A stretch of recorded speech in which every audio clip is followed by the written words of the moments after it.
dance of the victim and the persecutor, the drama triangle of the victim, persecutor, rescuer, and how that plays out in culture, say it has in Ireland, it has in many other countries, but how it also plays out internally.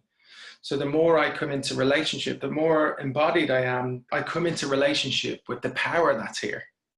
And that is one symptom of being in an environment where there has been that victim, persecutor, rescuer, where you become disembodied. So that healing process of coming back into the body by some kind of embodiment practice, any kind of conscious embodiment practice, including yoga and the martial arts and movement medicine, anything that brings you back into the body, brings you into relationship with your own power.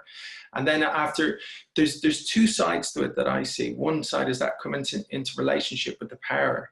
And then when you get safe enough through the work, say, of somatic experiencing, where you learn to self-regulate in the body, where you learn to not become overwhelmed, because I think that's one of the reasons that we are quite disembodied. There's a fear of overwhelm. There's a lot happening in the world that's quite overwhelming. We get so many messages from different places. So that beautiful work of Waking the Tiger, Peter Levine, of somatic experiencing, of really learning to self-regulate our system in relationship to recognize the power it is to be in a moving body, because it brings us into relationship with the elements of life, which are super powerful. You see an ocean moving, you see a river, you see a fire. And once you come into relationship with that power, we can start to become empowered to own our own place of victimhood, our own place of persecutor, because I believe we all have as individuals the capacity to be victims, the capacity to be persecutors.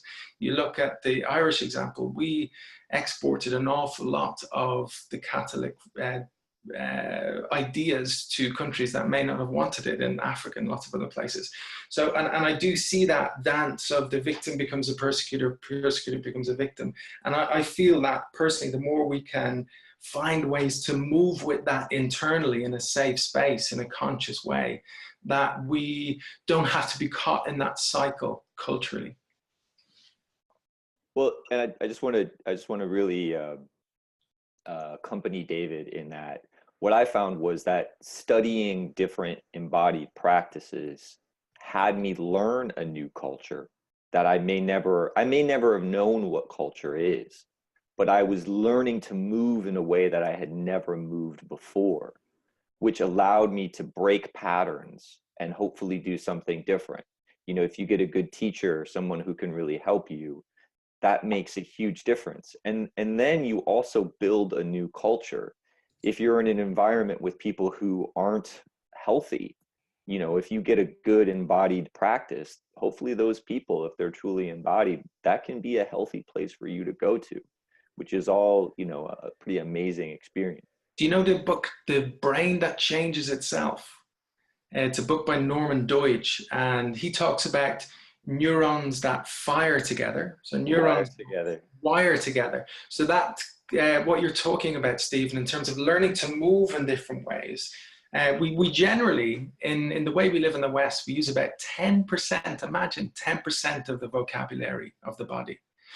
So what that means is the neurons of our physicality, the neurons that fire our physicality, are intertwined with the neurons of how we think and how we emote. So if we're only using 10% of our capacity to move, this is not including embodiment practices that are conscious, but just generally day to day, particularly how we work and how we move about today. But if we start to, like Stephen is saying, open up to new practices of ways of moving that encourage us to move in and articulate in new ways, it actually fires the neurons and the synapses and starts making new connections in neural pathways. So the imagination is more open, the heart is more available to emote, and our memory becomes stronger. And they're super intertwined, the body, heart, and mind. Well, you know, I want to talk about how you can have tensions within your body of different cultures. I'll give you an example. So my father's from the Balkans. He's from Macedonia. And in the Balkans, they never forget anything. They're still mad about things that happened 500 years ago, and they still want to kill someone for what happened 500 years ago.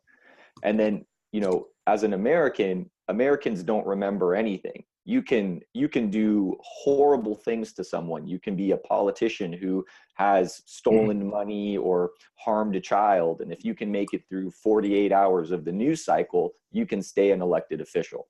So there's these two very different cultural pulls that come into your body, where there's times where, for me, when I would go and talk to my relatives and they were talking about how they still hated the Ottomans, I was like, what are you talking about? As an American, that culture neutralized that other culture, and vice versa. So all those different cultural things will come into your body at times where you'll be impacted by one cultural element more than another, which is entirely fascinating to me.